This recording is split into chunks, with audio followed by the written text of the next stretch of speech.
Hello students, तो class 10 mathematics sample paper 2020 से 2021 का जो सीबीएसई ने रिलीज किया है स्टैंडर्ड मैथमेटिक्स का पेपर हम सॉल्व कर रहे थे और लास्ट वीडियो में हमने क्वेश्चन नंबर 20 तक सॉल्व कर लिया था। सर ये लिंक मुझे कहाँ मिलेंगे, वीडियोस मुझे कहाँ मिलेंगे? जाइए कमेंट सेक्शन में बच्चों एक कमेंट पिन किया हुआ है, उस पर रीड मोर पर क्लिक करिए।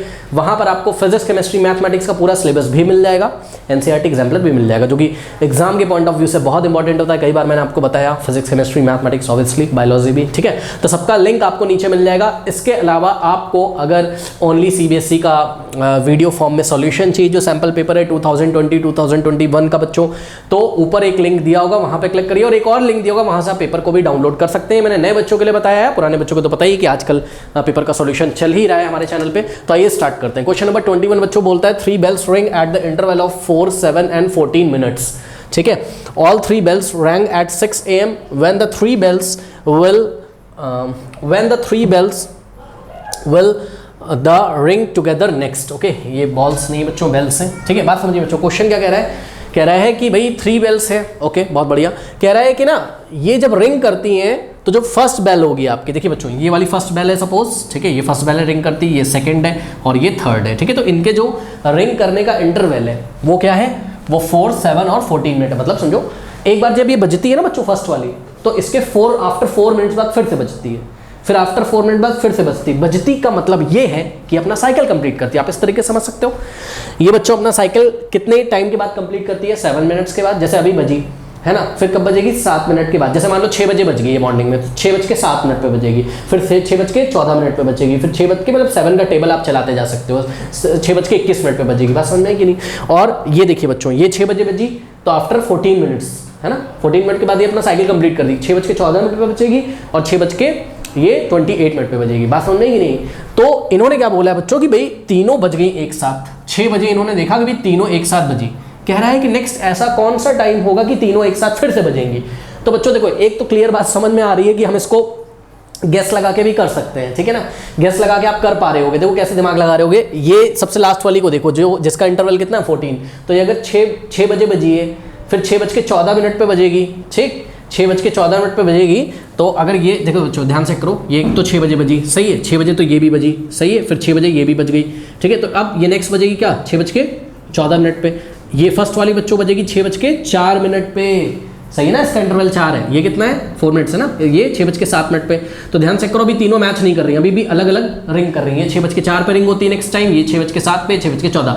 ये नेक्स्ट टाइम बच्चों 6:28, 6:28 पे, क्योंकि 14 मिनट के बाद बजती। ये वाली बच्चों 6 बज के कितना 7 का गैप करो, 6:14 पे रिंग करेगी और ये वाली 6:08 मिनट पे।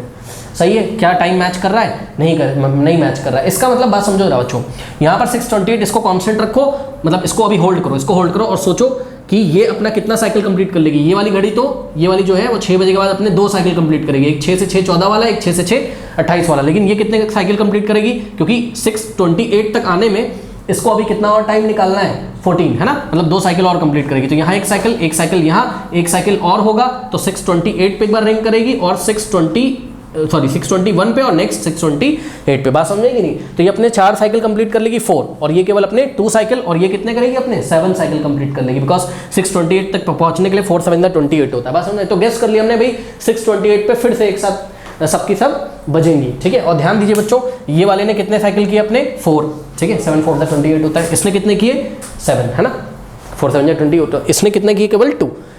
कोई बात नहीं। तो ये सब 6:28 पे एक साथ बजेंगी। लेकिन सर कैसे करें? एचसीएफ निकालें कि एलसीएम निकालें? तो जवाब है एलसीएम निकालेंगे।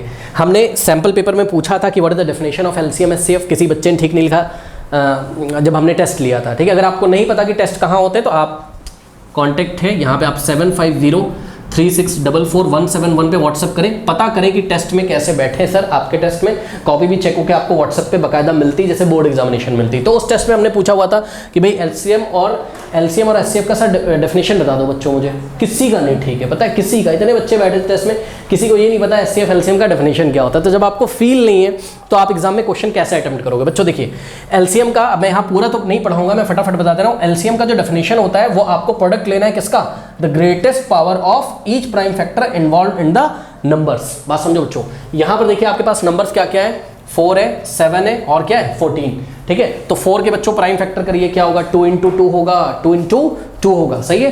तो 4 के प्राइम फैक्टर 2 इंटू 2, जिसको कि बच्चों आप लोग 2 का स्क्वायर भी लिखते थे, याद है।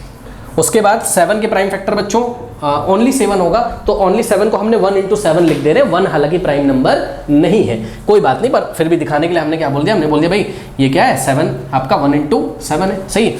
और 14 को स्टूडेंट्स आपने क्या लिखा था, 2 इंटू 7, तो आप इसको क्या लिख सकते हो, 2 इंटू 7, ठीक है। तो यहाँ पे ध्यान दीजिए बच्चों, वो क्या कहता है, कहता है जब आपको एलसीएम निकालना है तो आपको प्रोडक्ट करना होगा। किसका प्रोडक्ट करना होगा, greatest power of each prime factor, greatest power of product करना है। किसका प्रोडक्ट करना है, greatest power of each prime factor, हर एक प्राइम फैक्टर, चाहे वो तीनों नंबर्स में कॉमन हो चाहे ना कॉमन हो। जैसे बच्चों बात समझो, जैसे कि मान लो कि देखो 7 ये 7 के प्राइम फैक्टर में आता है, 7 14 के प्राइम फैक्टर में भी आता है, लेकिन 7 4 के प्राइम फैक्टर में नहीं आता है, फिर भी हमें 7 को लेना है। तो तीनों चारों जो भी नंबर दिए हो जिसके आप प्राइम फैक्टर कर रहे हो, उसमें वो नंबर कॉमन आता हो चाहे ना आता हो, आपको हर एक प्राइम नंबर का जो हाईएस्ट पावर है, ठीक है, आपको हर एक नंबर में आने वाले प्राइम नंबर का हाईएस्ट पावर उठा लेना है और आपस में सबको क्या कर देना है, मल्टीप्लाई। तो आइए देखते हैं बच्चों, फर्स्ट नंबर में आपका प्राइम नंबर क्या है, 2, और 2 की हाईएस्ट पावर कितनी है, 2। चेक करो यहाँ पे 2 की हाईएस्ट पावर कितनी है, 1।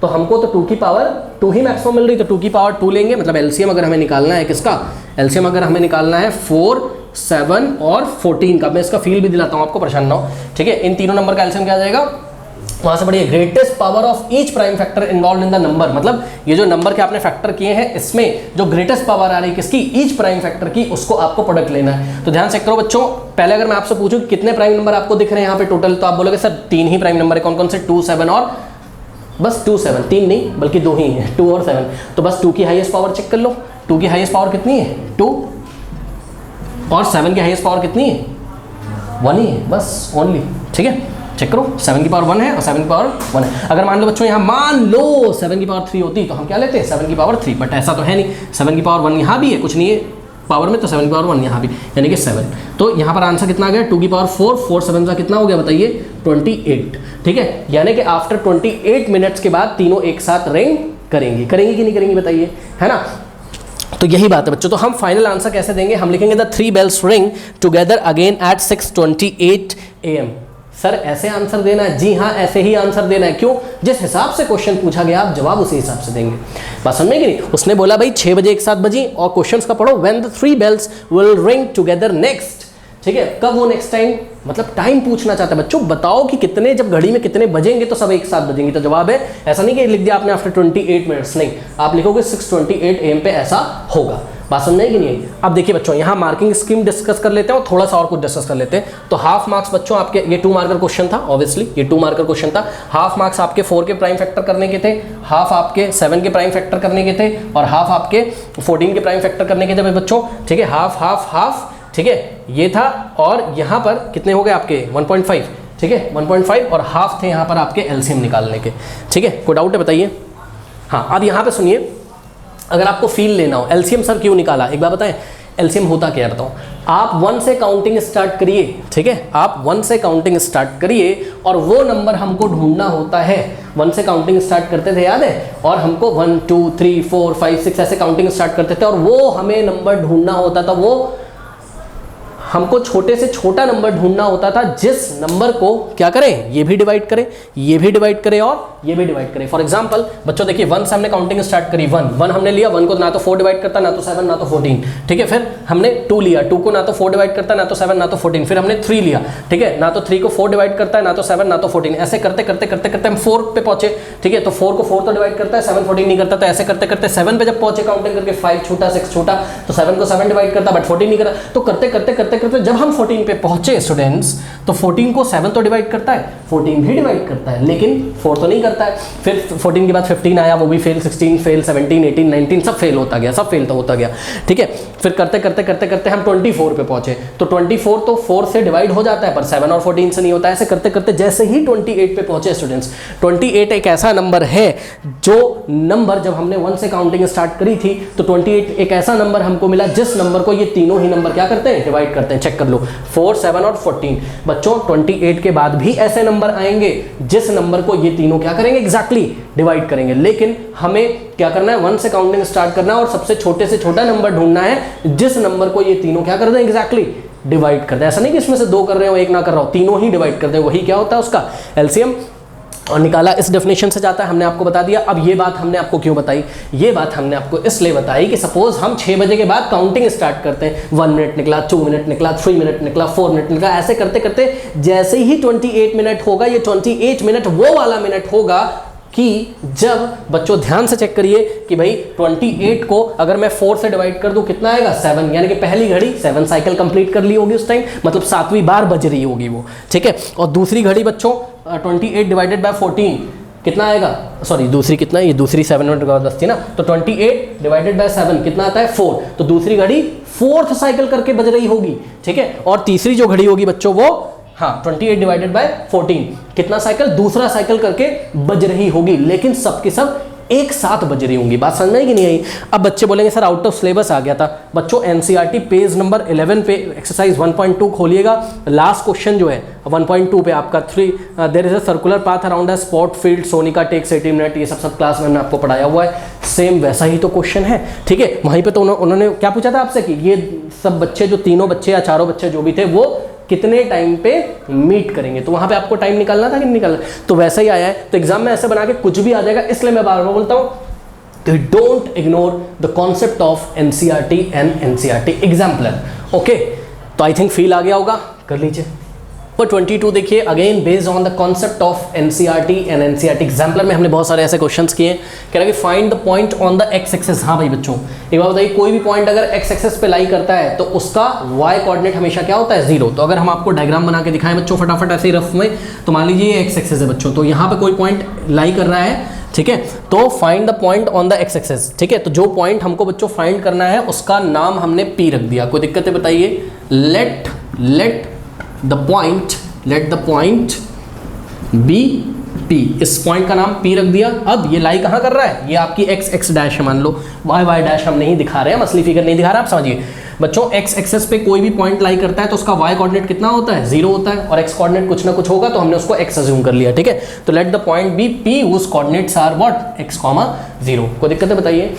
अब वो क्या बोलता है, विच इज इक्वी डिस्टेंस, कौन point P is equi distance from the point this and this, मतलब कि इस पॉइंट को बच्चों अगर हमने A बोला और इसको हमने क्या बोल दिया B बोल दिया, ठीक है। तो ये वाला जो पॉइंट है जो कि x एक्सेस पे लाई कर रहा था जिसका y कोऑर्डिनेट 0 है, ये इक्वी डिस्टेंस है किससे, इक्वी डिस्टेंस का मतलब बराबर दूरी पे, बराबर डिस्टेंस पे, किससे, पॉइंट A से और पॉइंट B से, ठीक है। तो पॉइंट A क्या है आपका बताइए 2, -2, और पॉइंट B क्या है आपका -4, 2। अब मुझे बताइए यहाँ पर हम क्या कर देंगे, P A is equal to what PB, खत्म कहानी बस, ठीक है। तो यहाँ सॉल्यूशन में बच्चों हमने क्या किया, P A इज इक्वल, अभी इसकी मार्किंग स्कीम हम देख लेंगे बच्चों कैसी है, ठीक है। P A is equal to what PB। अब एक बात बताइए बच्चों, क्या आप P A नहीं निकाल पाओगे, बहुत ईजी है, ये हो जाएगा आपका क्या x1 डिस्टेंस फॉर्मूले से x1, y1, और ये हो जाएगा आपका क्या x2, y2, ठीक है। निकाल लीजिए क्या होता है बताइए। हाँ यहाँ पे देखिए स्क्वायर भी कर दीजिए, आप स्क्वायर कर दोगे, बात समझो, देखो P A is equals to what PB है, अगर तो स्क्वायरिंग ऑन बोथ साइड, ऐसा करने से डिस्टेंस फॉर्मूले का जो स्क्वायर रूट होता है वो हट जाएगा, क्योंकि स्क्वायर रूट का स्क्वायर करोगे तो स्क्वायर हट जाएगा, ठीक है। तो डिस्टेंस फॉर्मूला क्या होता है आपका बताइए, x2 - x1 का whole square plus y2 - y1 का होल स्क्वायर, उसका रूट, तो रूट हटा के हम लिखेंगे, ठीक है। x2 की जगह x और x1 की जगह क्या 2, तो x - 2 का होल स्क्वायर, x - 2 का होल स्क्वायर और प्लस y2 - y1, y2 कितना है 0 और y1 कितना है -2, तो 0 - 2 0 + 2 हो जाएगा, ठीक है। 0 + 2 का स्क्वायर, सुन लो बच्चों यहाँ स्क्वायर रूट भी लगता था लेकिन हमने स्क्वायर ऑन बोथ साइड कर दिया तो स्क्वायर रूट अब हट जाएगा, किसी को कंफ्यूजन ना हो, क्लास में सब बताया है। इज इक्वल टू PB का स्क्वायर, ठीक है, PB का स्क्वायर। तो स्टूडेंट्स अब अगर आप PB निकाल रहे हैं तो क्या हो जाएगा, B आपका क्या हो जाएगा x1 y1, ठीक है, और P आपका क्या हो जाएगा x2 y2, and vice versa, मतलब आप इसको x1 y1 कर लो, उसको x2 y2 कर लो, उससे कोई फर्क पड़ता नहीं, क्लास में आपको बताया हमने, ठीक है। तो x2 - x1 का होल का बच्चों x1 की जगह क्या आ जाएगा x, ठीक है, और माइनस, देखिए x2 की जगह x और माइनस x1 की जगह -4, तो माइनस माइनस यहाँ क्या हो जाएगा प्लस हो जाएगा, x + 4 का होल स्क्वायर और प्लस y2 - y1, यानी कि 0 - 2 का होल स्क्वायर। अब करना कुछ नहीं है, इसको सॉल्व कर लीजिए, ठीक है, फिर हम इसकी मार्किंग स्कीम भी डिस्कस कर लेंगे। a - b का whole square, a square -2 × a × b plus b square, -2 × a × b, यानी कि 2 × x × 2, तो -4 हो जाएगा भाई, 2 × x × 2, 2 to the 4, ठीक है, प्लस b स्क्वायर, यानी कि 2 का स्क्वायर 4 और प्लस 0 + 2 2, 2 का स्क्वायर क्या होता है 4, इज इक्वल्स टू x + 4 का होल स्क्वायर, यानी कि a स्क्वायर और प्लस 2 × a × b, 2 × x × 4 कितना हो जाएगा 8x, और प्लस b का स्क्वायर यानी कि 4 का स्क्वायर 16 और प्लस 0 -2 -2 का स्क्वायर क्या होता है +4 होता है। ठीक है, तो ये ऐसा आ गया। अब स्टूडेंट ध्यान से चेक कर सकते हैं आप लोग, बहुत ध्यान से देखिए, +4 इधर भी है, +4 इधर भी है। चलिए मैंने ऐसे ही कैंसिल कर दिया इसको। ओके, और उसके बाद देखिए एक्स स्क्वायर पॉजिटिव कैंसिल होगा। वाई? बिकॉज ये प्लस वाली क्वांटिटी उधर ले आओगे ना तो माइनस हो जाएगी, वैसे कैंसिल हो जाएगी, तो हमने डायरेक्ट कर दिया। नाउ अब ध्यान दें बच्चों, यहाँ पर आप क्या कर सकते हो, यहाँ पर आप सॉल्व कर लीजिए इसको। तो क्या हो जाएगा, देखिए ये 8x को लेफ्ट में लेके आओगे तो -4x और -8x कितना हो जाएगा -12x। ठीक है, और ये 16 को लेफ्ट में लेके आइए, 4 - 16 कितना हो जाएगा -12 इज इक्वल्स टू व्हाट 0। या आप इस 4 को राइट में ले जाइए तब भी आपके पास क्या हो जाता 16 - 4 कितना हो जाता 12। तो राइट हैंड साइड आपके पास क्या बच जाता 12। Now dividing by -12 both side. ध्यान दो x का कोफिशिएंट क्या है -12, इसलिए हम -12 से लेफ्ट में और -12 से राइट में डिवाइड लगाएंगे। -12 से -12 कैंसिल, देखिए 12 1 12, तो ये आ गया, नीचे माइनस भी बचा है, ध्यान रखिएगा, तो -1। तो x का वैल्यू कितना आ गया -1। यानी कि स्टूडेंट्स जो हमारा पॉइंट है वो क्या हो जाएगा रिक्वायर्ड पॉइंट। ठीक है, अगर हम यहाँ पे आपको दिखाना चाहें तो क्या हो जाएगा -1, 0 is the required point which is equi distance from what, from the given point 2, -2 and -4, 2। Okay, बताइए कोई डाउट है? अब बच्चों इसकी मार्किंग स्कीम डिस्कस करते हैं अकॉर्डिंग टू योर पेपर। ठीक है, तो इसकी मार्किंग स्कीम में स्टूडेंट्स हाफ मार्क्स इन्होंने रखे हैं ये वाला कॉन्सेप्ट लगाने के कि P A equals to P B करके P A square equals to P B square, ये कॉन्सेप्ट लगाने के हाफ मार्क्स हैं, क्योंकि टोटल 2 मार्क का क्वेश्चन है ये। और हाफ मार्क्स बच्चों इन्होंने रखा हुआ है आपका कि आपकी आगे, हाँ हाफ मार्क्स रखा है बच्चों डिस्टेंस फॉर्मूला लगाना यहाँ पे, ये वाली जो ऐसी इक्वेशन नहीं आई एक। ठीक है, हाफ मार्क्स इसके हैं। और उसके बाद बच्चों हाफ मार्क्स हैं x इक्वल्स टू -1 आया है कि नहीं आया, इसके हाफ मार्क्स हैं। ठीक है, तो कितना हो गया हाफ 1 1.5। और उसके बाद लास्ट में आंसर लिखने के हाफ मार्क्स इन्होंने रखे हुए हैं कि मतलब पॉइंट पी के जो कोऑर्डिनेट्स है -1,0 आ रहे हैं कि नहीं, तो हाफ मार्क्स इसके टोटल हो गए आपके 2 मार्क्स। ओके, कोई डाउट है बताइए, कर लीजिए स्टूडेंट्स। देखिए क्वेश्चन नंबर 22 के और में भी ये क्वेश्चन देखिए, कोऑर्डिनेट ज्योमेट्री से एक तो वो आया था क्वेश्चन, और करके ये वाला क्वेश्चन, तो या तो आपको वो इससे पहले जो हमने किया वो अटेम्प्ट करना था, या तो ये वाला। ठीक है, तो हम आपको दोनों ही करके दिखा रहे हैं यहाँ। तो ये और में आया था, मतलब क्वेश्चन नंबर 22 ही है, इंटरनल चॉइस थी कि या तो पहले वाला करिए, इसके पहले वाला, या तो ऑब्वियसली मैं होता तो इसके पहले वाला ही करता, वो मुझको ईजी पड़ गया था, पर कोई बात नहीं, आओ इसको भी देख लेते हैं। कह रहा है कि PQ are the 2 points. Okay, चलो बहुत बढ़िया बच्चों, हम लोग एक डायग्राम बना लेते हैं क्योंकि ये सेक्शन फॉर्मूला यहाँ यूज़ होगा। तो पॉइंट P क्या है -2,5 और पॉइंट Q क्या है यहाँ पर, फटाफट बनाते हैं 3,2। कह रहा find the coordinates of the point R on PQ। मतलब बच्चों समझो इस PQ पे कोई पॉइंट R लाई कर रहा है such that PR is equals to 2 times QR। तो बच्चों PR मुझे लेंथ में थोड़ा बड़ा लग रहा है क्योंकि PR जो है वो QR से क्या है 2 टाइम्स है, तो यहाँ कहीं R आ जाएगा मान लो। ठीक है, यहाँ कहीं ये पॉइंट R है बच्चों, और इसके कोऑर्डिनेट्स क्या है सपोज x, y है। ठीक है ना, तो ये जो पॉइंट R है ये इस PQ को इस तरीके से इंटरनली डिवाइड करता है कि बच्चों PR इज इक्वल्स टू क्या हो जाता है 2 टाइम्स QR। अब इसका क्या मतलब है समझो, देखो इसका मतलब ये है बच्चों, सॉल्यूशन में हमने आपको क्लास में बताया भी है, NCERT एग्जाम्पलर में ऐसे क्वेश्चन है, याद है आपको, PR is equals to 2 times अगर QR है तो हमने क्या बोला था, dividing by QR on both side. तो QR से आपने लेफ्ट में डिवाइड लगाया और QR से आपने राइट में, तो QR से QR कैंसिल हो गया। तो दिस इंप्लाइज व्हाट कि PR is to QR is equals to क्या बचा बताइए 2, और नीचे कुछ नहीं बचा तो 1, यानी कि 2:1। यानी कि बच्चों ये जो पॉइंट R है ये PQ को कौन सा रेशियो में डिवाइड करता है 2:1। कहाँ से कहाँ की तरफ, P से Q की तरफ। बात समझ में आएगी नहीं, तो हमने यहाँ डायग्राम में बनाया 2:1। बताइए कोई डाउट है? हाँ, फील भी आ रहा होगा कि भाई PR क्या है, PR 2 टाइम्स था RQ के, इसलिए ये जो R है इसके पहले ये देखिए 2 पार्ट्स, मतलब ये टोटल 2 पार्ट्स हैं और ये कितना है 1 पार्ट है। ठीक है, चलो बहुत बढ़िया। अब ध्यान से चेक करिए स्टूडेंट्स, यहाँ पर हो गया आपका ये m/n हो गया, m/n हो गया, सेक्शन फॉर्मूला यूज करेंगे, ये xy हो गया, ये हो जाएगा क्या x1 y1, और ये क्या हो जाएगा आपका x2, y2। बात समझ में नहीं, आपको अपनी कॉपी में एग्जाम में लिखना होगा let the coordinates of the point R be x, y। तो ये आप कॉपी में करेंगे नाउ यूजिंग सेक्शन फॉर्मूला, फिर अपनी कॉपी में लिखेंगे using section formula. x coordinate of the point R is given by क्या होता था फॉर्मूला बताइए स्टूडेंट्स। हाँ, ये एक्चुअल में m/n लिख दिया मैंने, सॉरी, ये m1:m2 होता था, याद है? ठीक है, हाँ भाई बताइए क्या होता था यहाँ पर। हाँ, ये होता था m1x2 और प्लस m2x1 अपॉन में m1 प्लस m2। सॉल्व करते हैं फटाफट। m1x2, m1 कितना बोलिए 2 इंटू x2 कितना आपका 3 है, और प्लस m2x1, m2 कितना है 1 इंटू x1 कितना है -2 अपॉन में m1 प्लस m2, यानी कि 2 + 1 3 आ जाएगा नीचे। ठीक है, 2 3 6 और प्लस माइनस -2 अपॉन में 3 is equals to what 6 minus 2 बच्चों 4/3, यानी कि पॉइंट आर का जो एक्स कोऑर्डिनेट है वो कितना हो गया 4/3। Now find the y coordinate of point r and y coordinate of point r using section formula is given by m1 y2 और प्लस m2 y1 अपॉन में m1 प्लस m2। ठीक है, फटाफट सॉल्व करते हैं स्टूडेंट्स।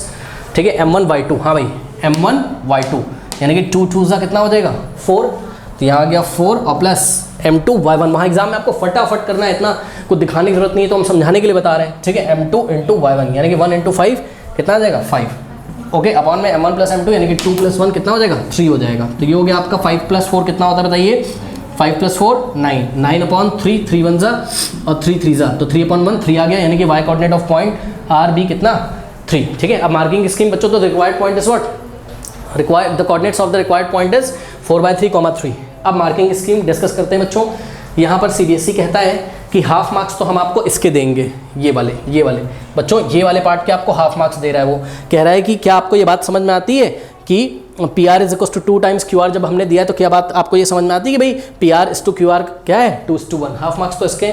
हाँ okay, और बच्चों यहाँ पर 1 मार्क्स हैं आपके किसके, सेक्शन फॉर्मूला लगाने के। मतलब यहाँ पे आपने x और y ये जो सेक्शन फॉर्मूला लगाया है इसके 1 मार्क्स दिए उन्होंने, मतलब हाफ मार्क्स इसके और हाफ मार्क्स इसके हैं, तो 1 मार्क्स ये हो गए, 1.5 हो गए, और इसके अलावा हाफ मार्क्स जो है फाइनल आंसर लिखने के इन्होंने हमको दिए हैं। तो टोटल कितने मार्क्स हो गए आपके 2 मार्क्स हो गए। ओके, कर लीजिए स्टूडेंट्स। क्वेश्चन नंबर 23 देखिए, कह रहा है कि find a quadratic polynomial whose zeros are 5 minus 3√2 and 5 plus 3√2। Okay, तो बच्चों देखिए कोई क्वाड्रेटिक पॉलिनोमियल आपको बनाना है, इसका मतलब क्वाड्रेटिक पॉलिनोमियल के जीरोस क्या होते थे, अल्फा और बीटा। तो यहाँ पर बच्चों सॉल्यूशन में ध्यान से चेक करिए, आपको अल्फा कितना गिवन है, अल्फा आपको गिवन है 5 minus 3√2 और बीटा आपको कितना गिवन है 5 plus 3√2। ओके, तो पॉलिनोमियल कैसे फॉर्म करते थे, याद है formula, polynomial is if we know what, if we know sum of zeros and product of zeros then we can form polynomial by the formula this.